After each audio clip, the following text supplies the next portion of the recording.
Good afternoon, everybody. Thank you for joining GDI Consultants, OASIS Plus Partnering Webinar.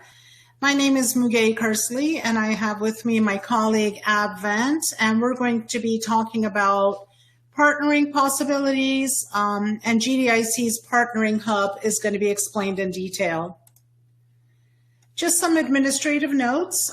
This webinar is being recorded and the link to the recording will be sent to you within 24 hours. We will hold a Q&A session at the end, so please feel free to send in your questions during the webinar by using the chat system to the right of your window, and we will address them at the end. You can download this presentation by clicking on the link in the file on the right-hand side of the panel of your window. Some announcements. So if you do need a pre-qualification done for you, we have a service that provides you with a questionnaire to be completed. And then one of our proposal managers will review and prepare a comprehensive report on your probable score and what you can do to optimize it and or focus on the areas for which you can use partnering or be a partner to another company. Click on the offer tab on the right-hand side of the screen to go to that link. This is a sample part of our pre-qualifications report that you will receive. We will give you more details towards this report at the end of the webinar, but as you can see, it shows which one of your qualifying projects or QPs are strong, and also if there are any other areas that it qualifies, specifically federal experience that you can use to negotiate a partnership with other companies. So as mentioned, you can read more about this offer by clicking on the offer tab to the right of the screen. Just a little bit about who we are.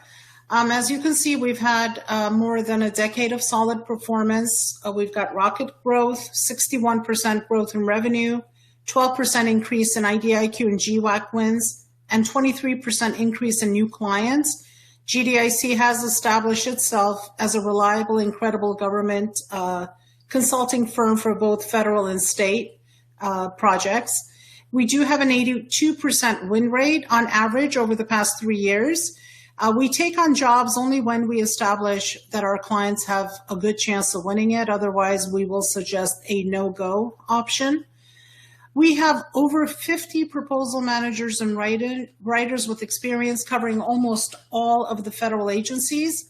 84% or more of our consultants have more than 20 years of federal proposal government experience. We do have over 143 wins on multi-million-dollar proposals in 2021. The cumulative values of all of our successful proposals exceed $12.3 billion, and that includes 2 multi-billion-dollar contracts that we have supported for our customers. We definitely know government procurement. We have supported proposals to Department of Defense and combatant commands, DoD components, and other federal agencies throughout the federal government.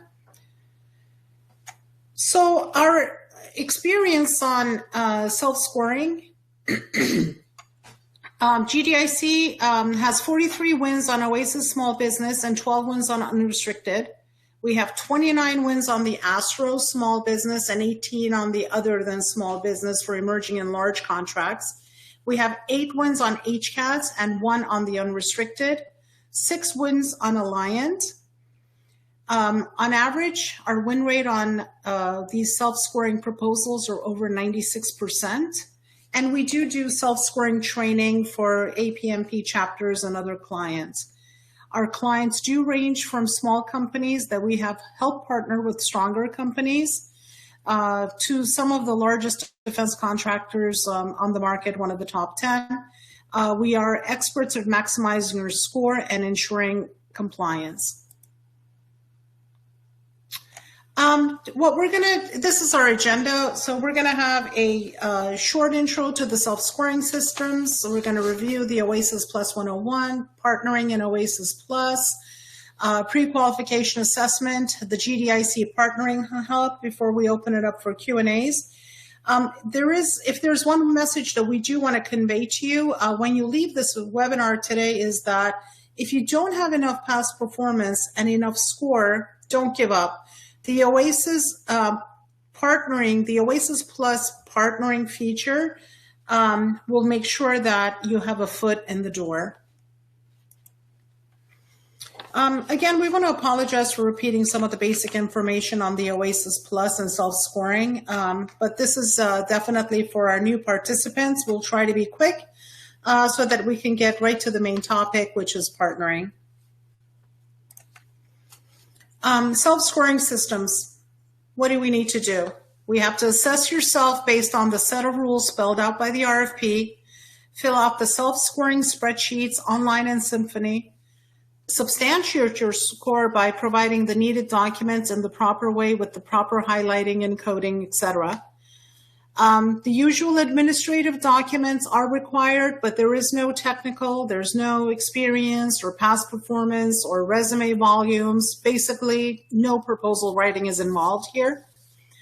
What does the government do when they receive your proposals? They're going to review it for compliance and remove all non-compliant ones.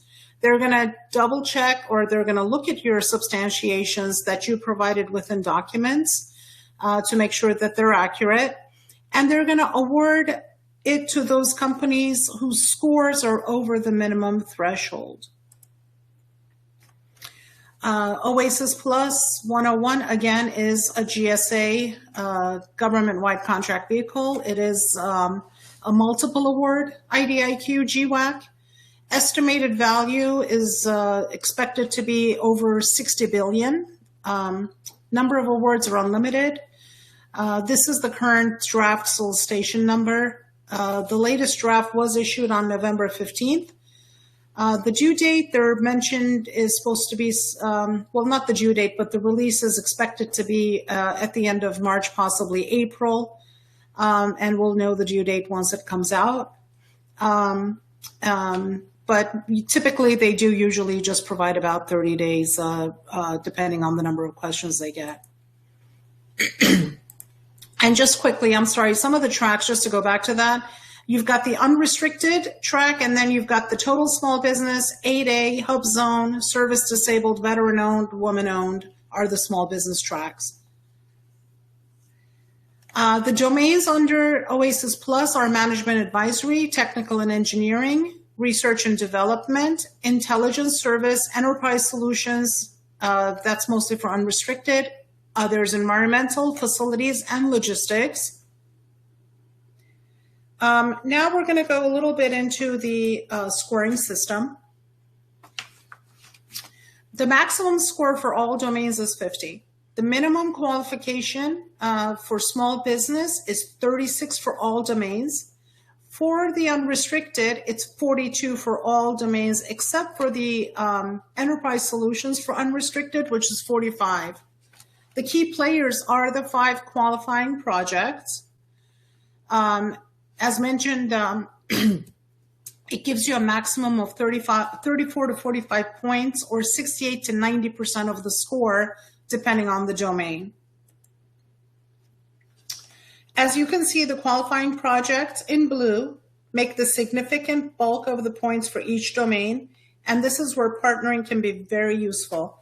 Partnering can also be used for federal experience, which is in the orange color shown here.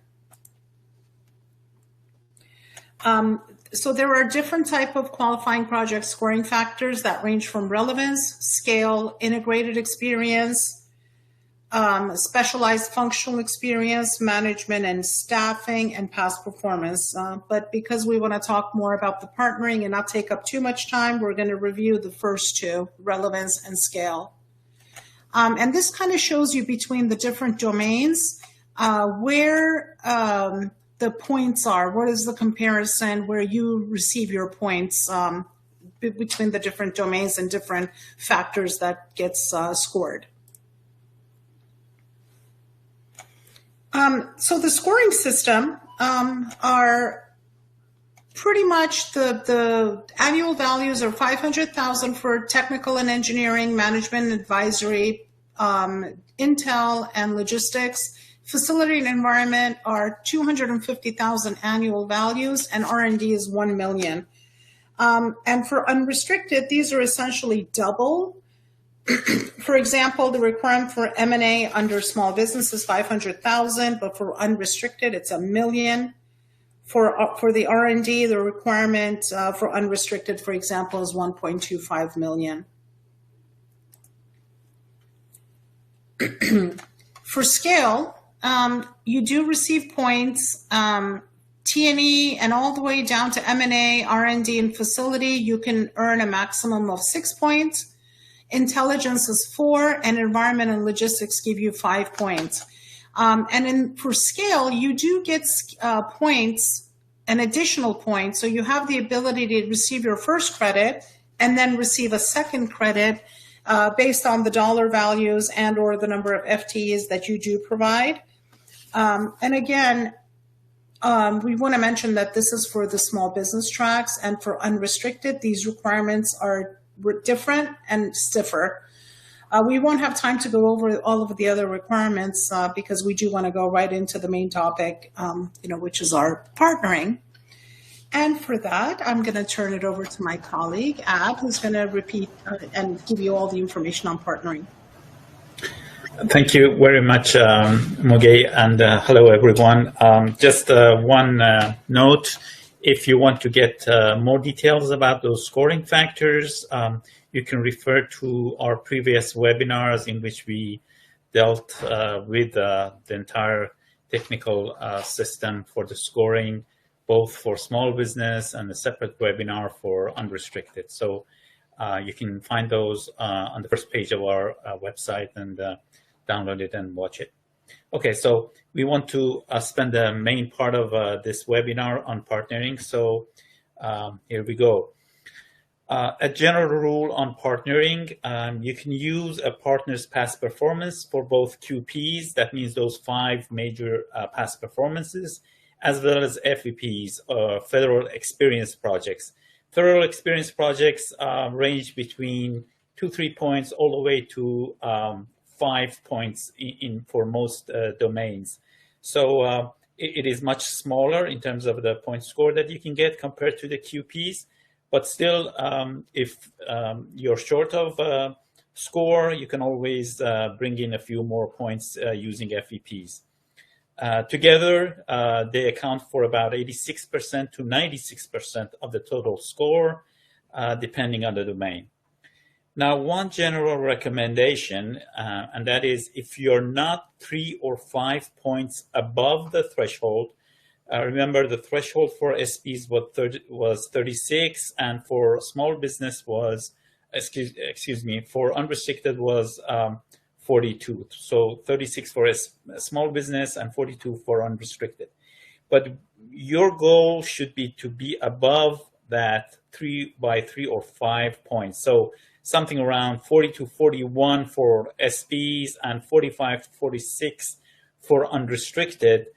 And the reason is that these are, we call them cushion points. At the end of the day, when the government reviewers are going to review your proposal and the scoring that you've done, they might scratch this or scratch that, and you might lose a few points. You don't want to go below that 36 or below that 42.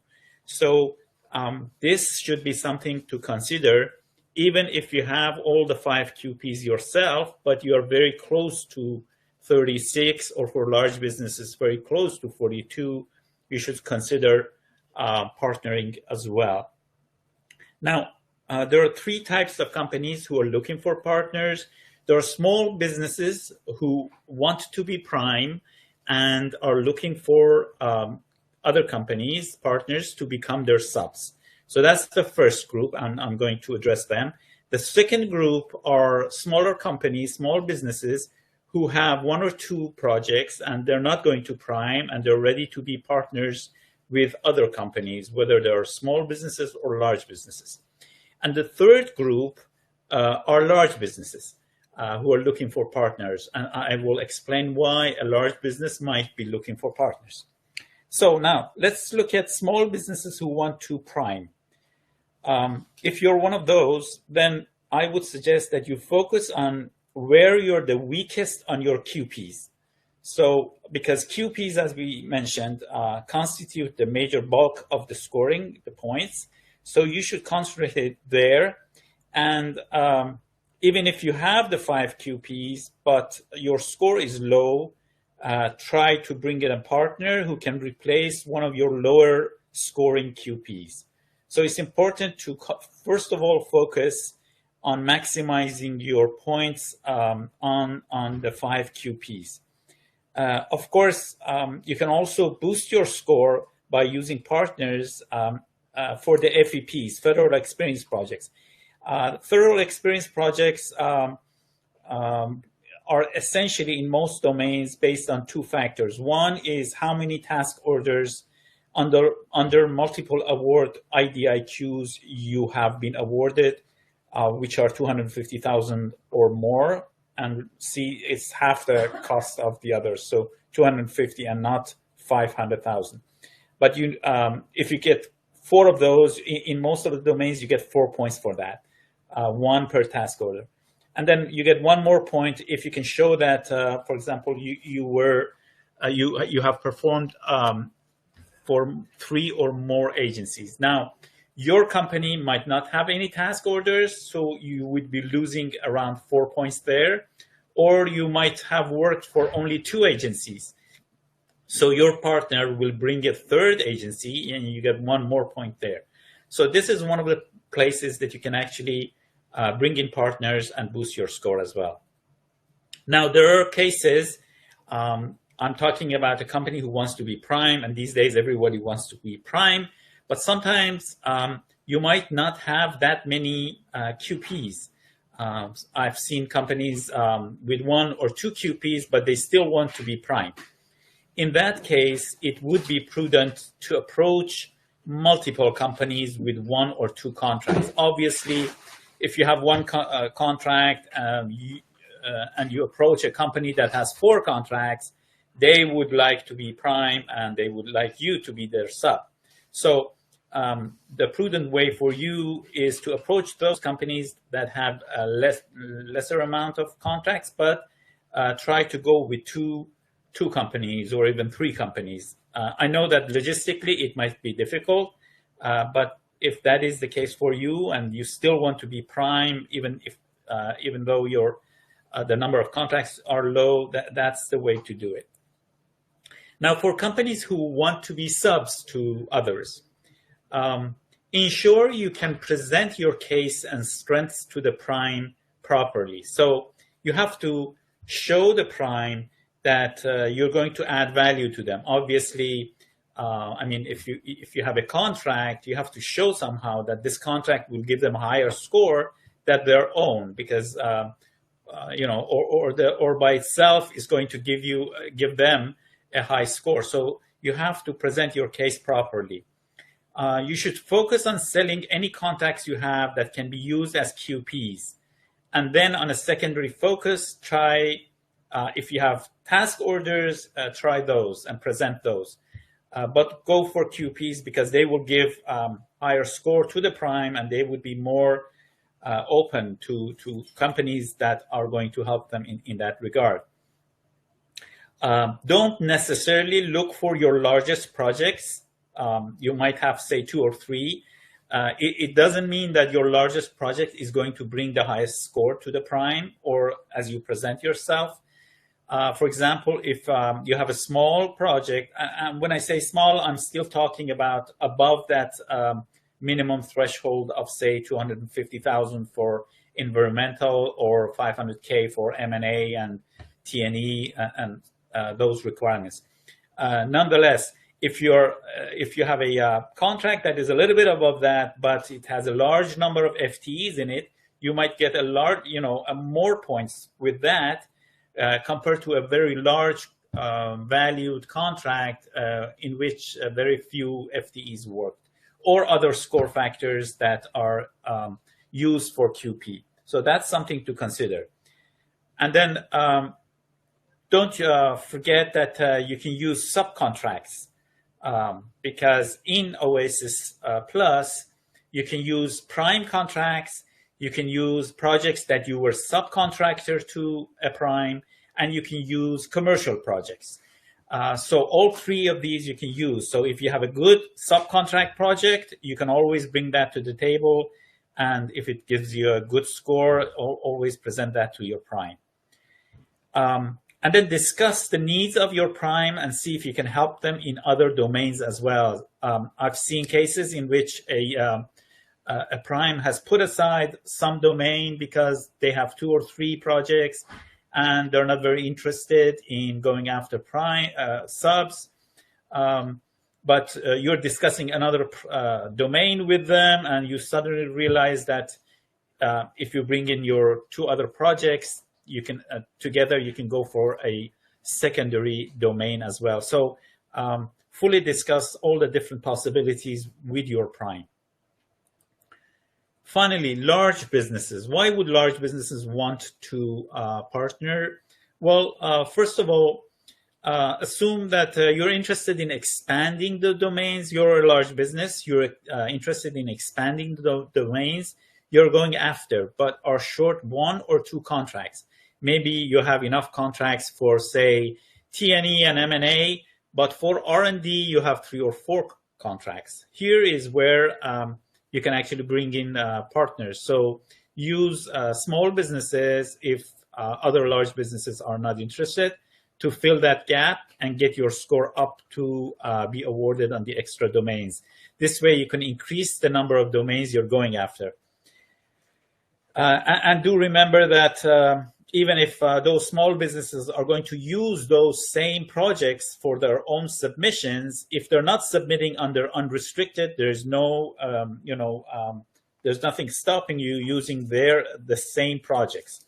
So say if a sub is using their projects for a M&A submission under 8A or total small business, you can use the same contracts under your unrestricted track.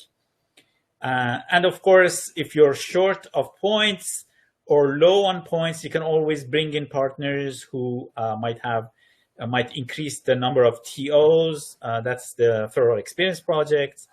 And this way increase your points. So do remember, as I said, general recommendation to all types of businesses. Use as many partners as is logistically possible to boost your score and get yourself above the threshold with a safe distance, cushion points. Don't forget those cushion points. You need them. So if you're at the threshold, use a partner and get your score up.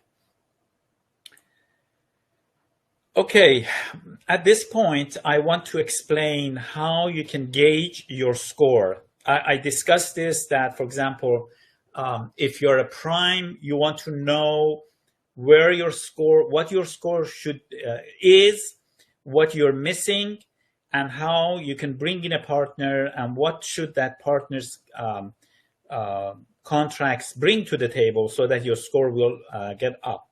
If you're a partner, if you're a sub, you want to present yourself to the prime in a proper way so that you can actually have a proper reasoning why they should actually pick you from the other companies and work with you.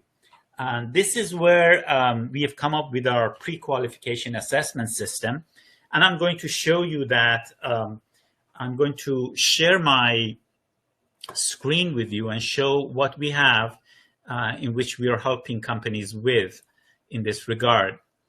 1 minute, please, so I can bring it up, and then we can go from there. So this is what we call a pre-qualification questionnaire. The way it works is that it's a questionnaire that I'll go through very quickly so you can see how it works. It will be sent to you if you ask us for this service.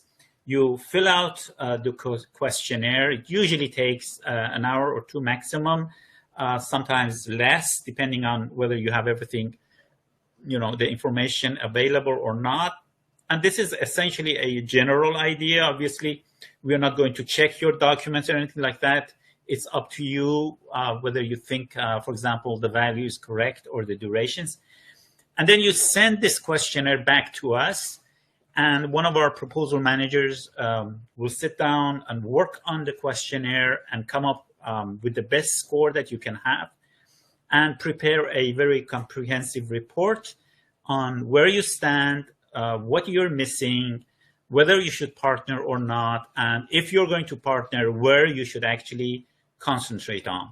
So as I said, this is needed both for primes, so they know where they stand and what they're missing, and also for those companies who want to be subcontractors, because then they can present this report, this assessment, and say, hey, I have this, and this will add value to your, to the prime I'm talking, to your project. And this way, the two can both use this form. So this is essentially based on 5 contracts, and you can see that towards the left in red, it's written first project performed contract number. You usually, and the yellow column is what you input. The rest of it, you don't put anything in. So it's the name of this contract, for example, is Navy SPS. You put in the relevant NAICS code, the value of the contract, and then below that, you just put in the number of days that the contract has been assumed that it's a contract that was completed. If it's a completed contract, you just put in the number of days. If it's not a completed contract, you put in the number of expected days total, including all the option years. And then it has the rest of the questionnaire in as far as this contract is concerned are just things that you click. So did you have 5 or more FTEs used in the project? You either click yes or you click no. So putting a tick mark there means yes. And these questions you just answer, did you have 20 or more FTEs? Did it cover 5 or more labor categories? So this questionnaire goes down all the way to this blue line where the next project starts. So that was project number 1. And now you go to project number 2. And you fill that out, then you go to project number 3, and maybe you don't have any more. That's it, you leave everything blank here until, so it has room for 5 projects for the 5 QPs. Now, you come to the two other questions under federal experience projects. It asks you how many multiple award IDIQ, how many task orders did you perform under multiple award IDIQs? You put in a number here, it says 3, and then whether your projects cover at least 3 federal agencies. Again, you say yes or no by ticking.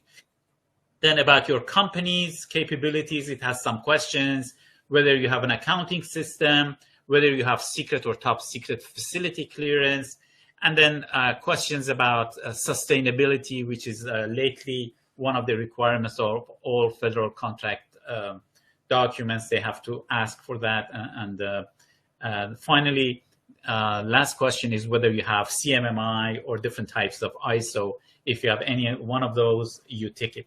So this form is obviously based on the requirements of, and it's written on the top, M&A for small business. If it were for example, intelligence, which covers cybersecurity as well, obviously the questions would be different. So for each domain, these questions are different. Once you fill this out, you send it back to us, and then the system automatically calculates. This is the automatic calculation of those points that you have made. So it knows that, for example, your first contract and second contract, they get 4 points for relevance. Third contract doesn't get a 4th point because it is, as you can see, it's written 400, maybe it's a little bit small. I'll make it larger. So you can see it says that it has 448,000. So it's below 500,000, and thus you don't get the point for it. So from this, you can see that you have 2 good contracts. And it calculates your score for each of these different things, different factors under QP. Then it goes to federal experience. You can see the second red note here. You can see that you got 3 points because you had 3 task orders and 1 for federal experience, multiple agencies. And then it adds up at the end. It tells that you got 27 points and you're 9 points short. Obviously, you can't do it by yourself. You need to partner. But this is essentially gives you an idea. But at the same time, it has assessed your good contracts. So you know that you can take these to the table with any prime if you want to be a subcontractor, or if you want to be prime, you know that you're short 3 contracts and you need to bring those in. Now, let me also now share my screen and show you the report that is actually presented to you. Let me bring that up.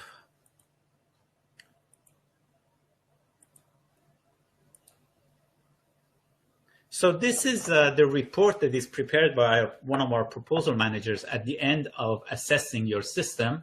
And it can be used in your presentation to the prime, or the prime can use that same report with regard to checking its subcontractors. So it's a table of content and the introduction. We'll go through these fast. First, it has a quantitative assessment in which it lists that same questionnaire. This is a real one, so I have redacted the information from it. And then it goes into the second part of it.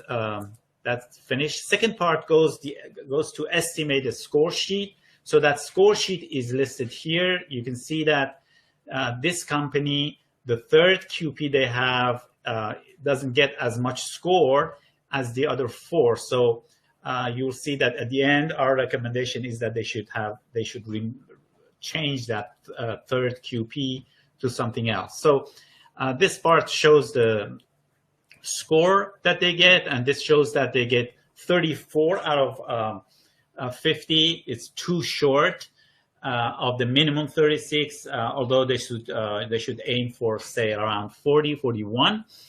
And then it provides some assumptions that we've made, but the main part is here, the qualitative assessment, and we go into providing our findings and recommendations. We say that you're below the 36, and then we are mentioning that the third contract is too low, so they're not getting the 4 points there. And we're also mentioning work they can do on federal experience. We provide recommendations on partnering. We say, as mentioned, the only way to increase your score is to partner with a company that has at least 1 strong QP contract that you would be able to use. The same company or another partner with federal prime contract task orders is also recommended. And then here, we do mention all 3 parts of the scoring system. The 5 QPs, we mentioned the third project should be replaced. The FAPs, we are saying that you're losing 4 points here, and thus partnering could increase your score by another 4 points. And then in systems and certifications, we are saying this can't be brought in by a partner and must come from you. So there is no short-term way to improve that. Final go, no-go recommendations. If you can get a partner, you can actually, have a good chance to actually win. But if for any reasons you don't want to, or you can't get partners, this is a no-go, no need to continue. So this is the format of the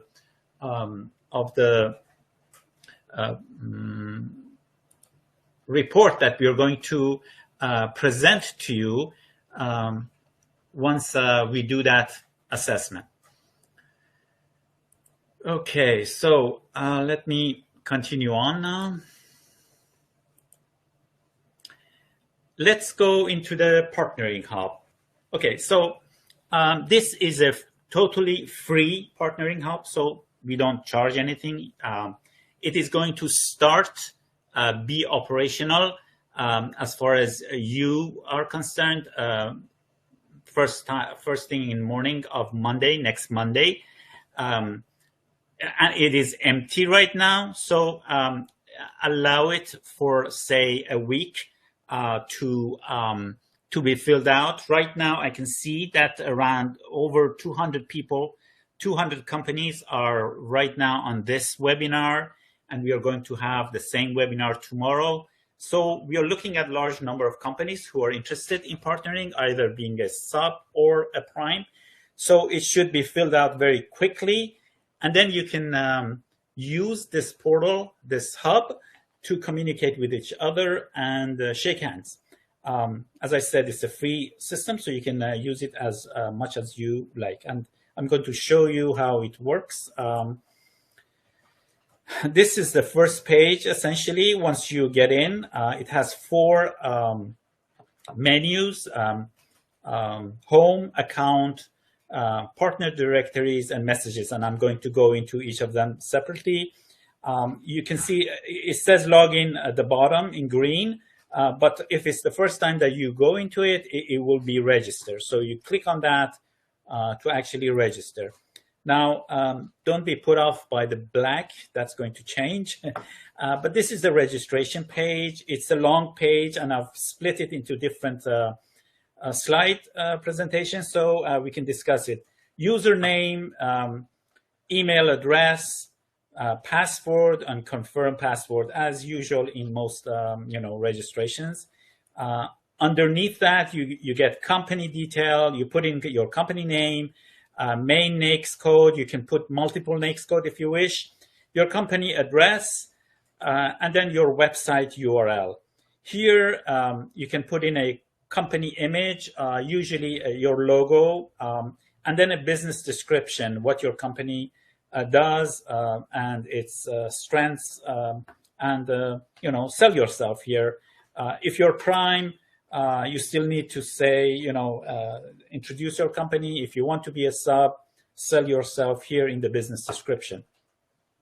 Below that, you'll get the POC information, first name, last name, POC email, POC phone, and POC LinkedIn link if you want to put it. Now, I will explain later on that this information, you can choose whether it's going to be shown to other people or not.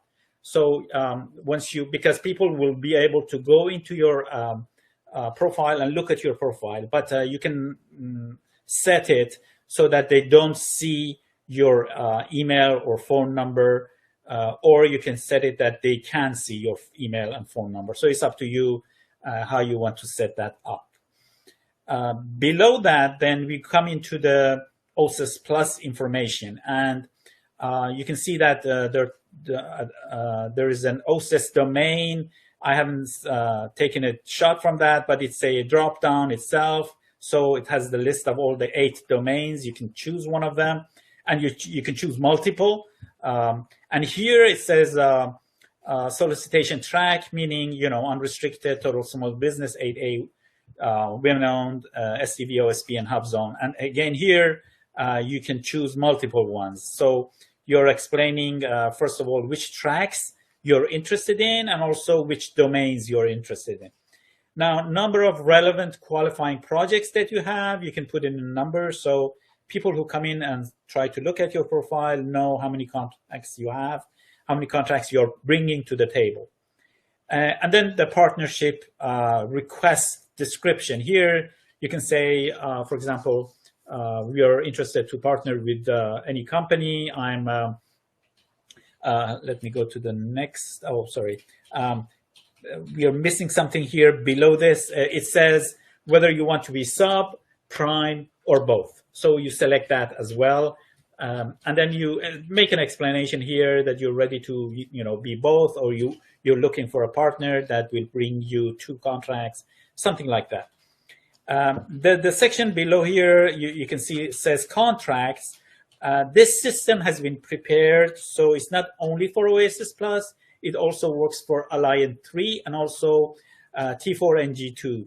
So here you can actually enter the contract. It's a drop down, and it lists the 3 contracts. You can say you're interested in both Alliant 3 and OASIS Plus, or you can just select OASIS Plus. And then you click on register, and this way you create your profile. Now, the next time you come in, you just log in and you put in your name and email and go in. Now, once you come in, it shows your profile. It's a long list. I'm not going to show every part of it, but it's essentially what you actually put into your registration form. It will be listed here. And if you click on this wheel that is in the middle of the screen, you can always edit your profile. Moving on. The main directory is called Partner Directories, and it has 3 sections, as you can see: OASIS Plus, Alliant 3, and T4NG2. So if you want to see who's on this directory, on this partner directories, first you select the project, for example, OASIS Plus, and it's going to list the companies. So each of these is one company. This is not populated properly yet, but as you can see, it has a line around the company. So Advent is the name of the person, company name, GDI Consulting.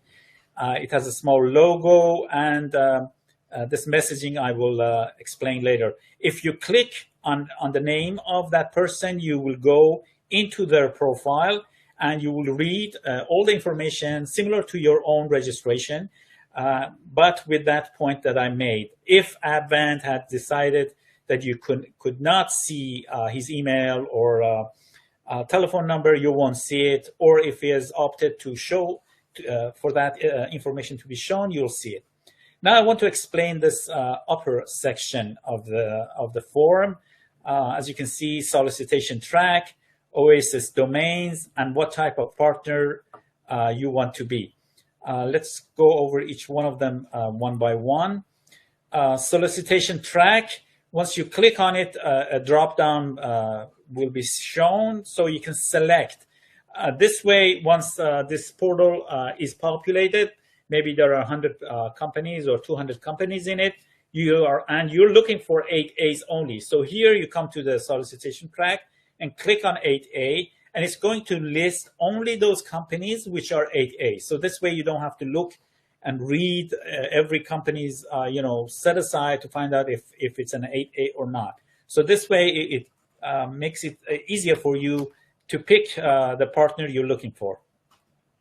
Same thing for the domain. So you're going for management advisory. You don't want all those companies who are looking for partners but are in intelligence services or are in facilities or whatever.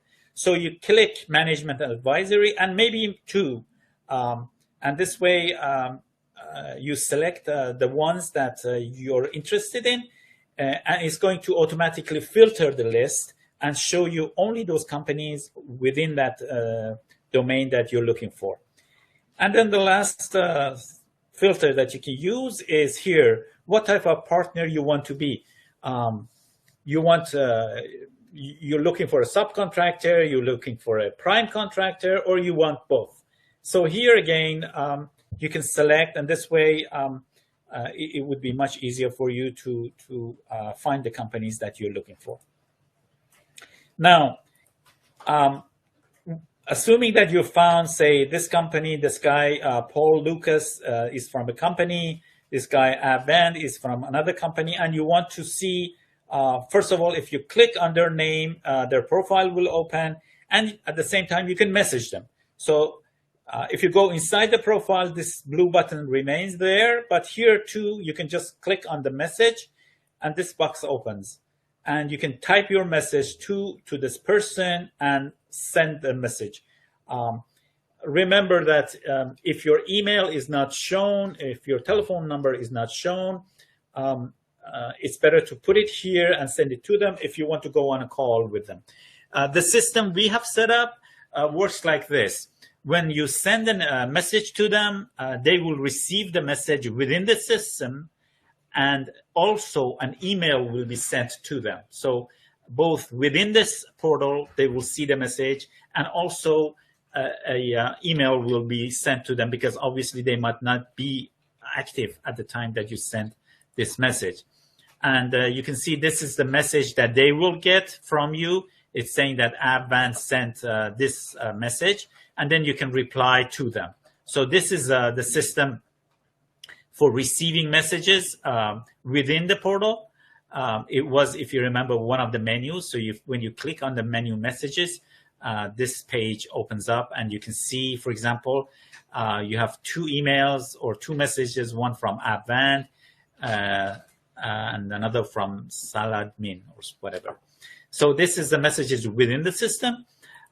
There's also, this is the email that you receive saying GDIC OASIS Plus Partnering Portal has sent you this. Hi, Advan.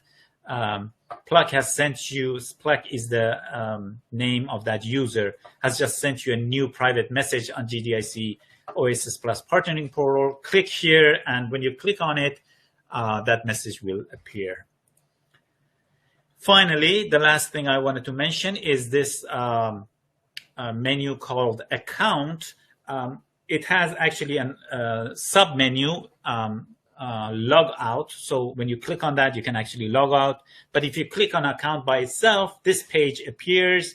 Here you can view your profile, the view profile here and correct it, amend it and change it. Also, other information you can change your password, privacy settings, as I mentioned, and different types of notifications that you can receive by email or website. So this is the place that you can actually set up the settings for your own account. So that was essentially the portal. As I said, we have your emails. Monday morning, you will receive an email. Please clear us, put us in the whitelist. You will receive an email from our system, Webinar Jam. So it's going to come from webinarjam.com, which is our webinar system. And it's going to send you information about how to, the URL of the website, and you can go there and start populating your account. As I said, wait around a few days for it to be populated properly by, I'm guessing, about 400 companies, and then you can go from there. And as I said, I suggest that you get that assessment from us. So once you start partnering with different companies and starting negotiation with them, you can actually have a firm score, knowledge of your score, and put that on the table with your partner. So now, how we can help, just very quickly, the services we have, we provide free consultation to all, and you can communicate with us and set up a time. We provide that free consultation to everyone. Pre-qualification assessment, I did mention that you can do that, and it's on that tab on offer right here on the website. You can click on it. Full proposal development, we can do that. Obviously, you better first, whether you're a prime or a sub, you first find your partner and then go into this.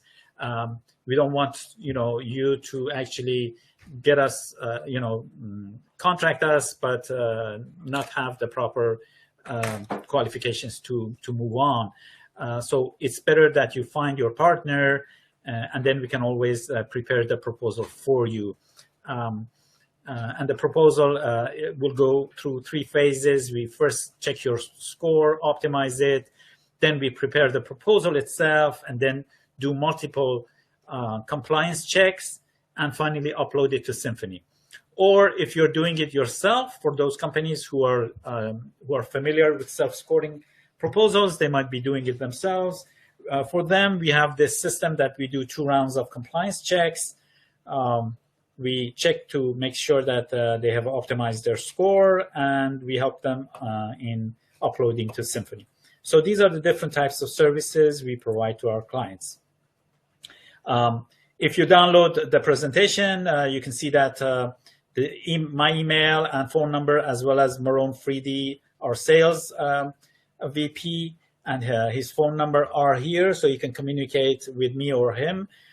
Me for technical, him for sales, and also any free consultations, please talk with Maroon to set up the call. So now we come to the Q&A session, and I hand it over to Muge. Muge, please. Thank you so much for the great presentation. on partnering. So we have a lot of questions. We'll try to get to it as much as we can. And if not, we'll send over a response to you within 24 hours once we're completed to answer your question. Okay, our first question. Are you saying that if I served as a subcontractor on a project, that contract could be used if it helps to get extra points? A subcontract, if you were a subcontractor on a project, yes, that is a considered qualified project, and you can use it to maximize your score as a QP project. Next question is, do all contracts have to be current, or can we use contracts that were completed within past 3 or 4 years, or 3 to 5 years, for example? The projects have to be completed within 5 years from the date the proposals are due, and they should have been ongoing for at least 6 months.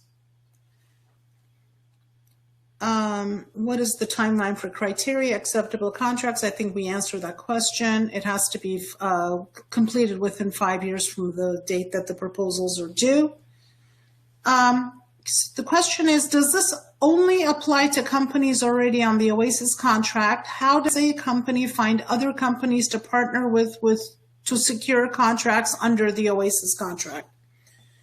This contract applies to any company. You do not have to be a current incumbent on the OASIS contract. Once you go in and start populating the portal, as Ab showed it, you can start researching it based on domain or the track that you're trying to get on. So it applies to anyone. Does the GSA multi-award schedule count as an MA-IDIQ contract for FAP scoring? Yes, but you have to have a task order that was awarded to you in a federal contract, not a state, but a federal contract that you have received under the GSA, where at least 2 companies had submitted a bid. So it cannot be a sole source contract. Let's say you have a GSA Mass and your government gave you, or customer gave you a sole source contract. That does not count. There has to be a competition shown on the FPDS report where at least 2 companies submitted a bid and yours was selected. Do we expect requirements points for things like greenhouse gas reduction to remain for all domains in the final RFP, given the mounting legal challenges? This discussion has been discussed many times. Many questions have gone into the government regarding this. Once the newly released draft RFP or final RFP, we will find out what the ultimate decision is on that. Do CBIR contracts count? Yes, only for R&D. The CBIR contracts that you have can only be used for R&D domain.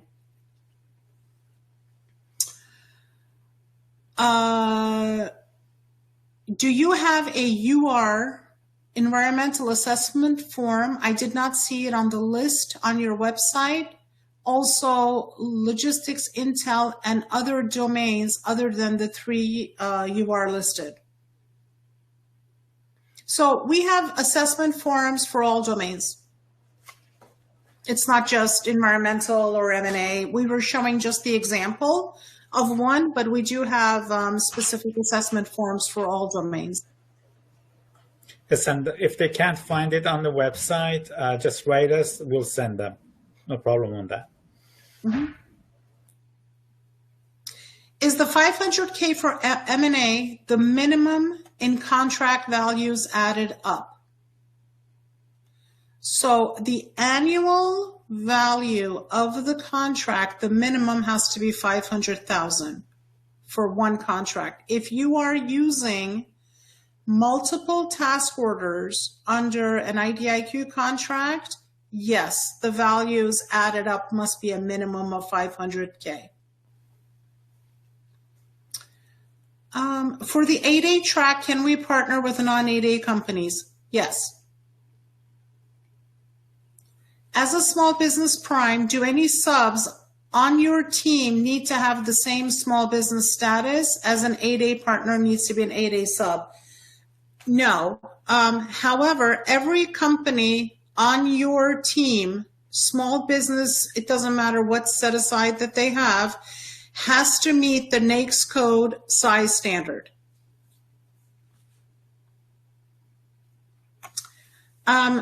Let's see, this one is a little bit long. Small business M&A domain in L531 QP FEP.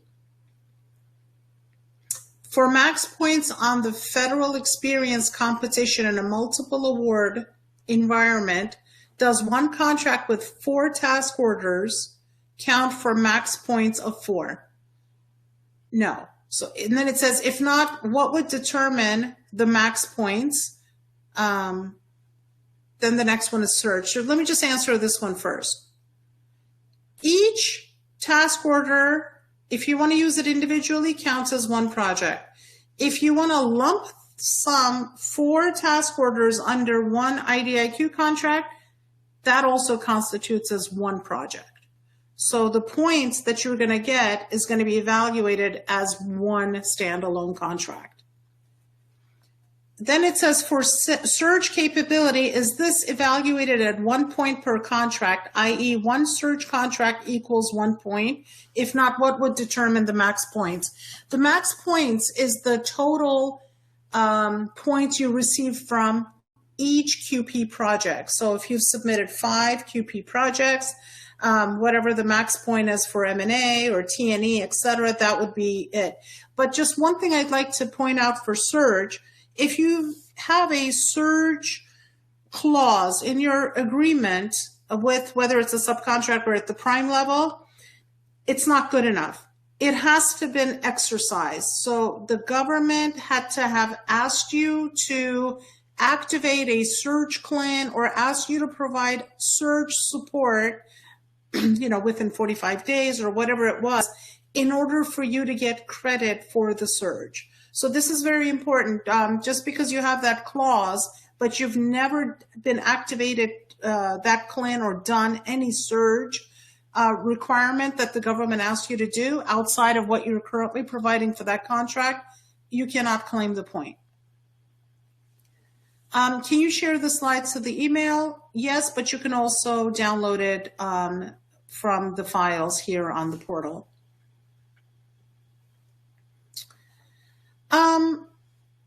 Let me just come to the quick chat. Okay, if the NAICS code is not on the domain, but we can prove the work meets the criteria, can we still get the 4 points for the QP?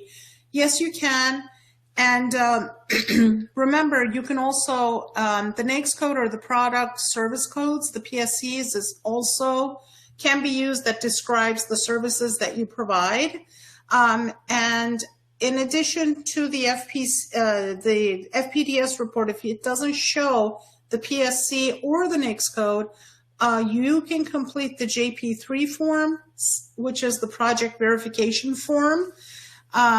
Put in the NAICS that is related to that project that you're getting referenced, and have your contracting officer or the prime's contracting person sign it for you, which that will be used. The signed JP3 form will be used in lieu of an FPDS as project verification. One thing I wanted to add is that if they're using that form or the statement of work, they also need to prove through the CLIN structure that actually that work was over $500,000 or whatever the limitation is. In other words, if the NAICS code or the PSC code is on the contract document or FPDS, that's good enough. That's all. But if it's not, and you're proving it through the form or the statement of work, you also have to show somehow through the CLIN structure that at least 500,000 or whatever the limitation is was devoted to that part of the contract. Thank you, Ab. So we have a minute. Can you please share the link for the Partnering Hub? Ab, that's through our website?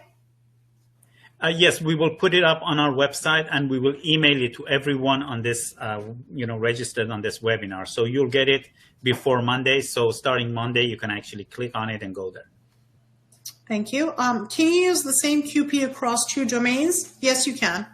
As long as we can demonstrate the relevancy of the NAICS for both domains, that can be used.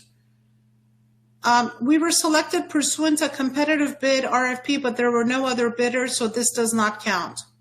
In the task orders for an MAIDIQ, if we're going to use the FPDS report, yes, it does need to show that there were at least 2 bidders.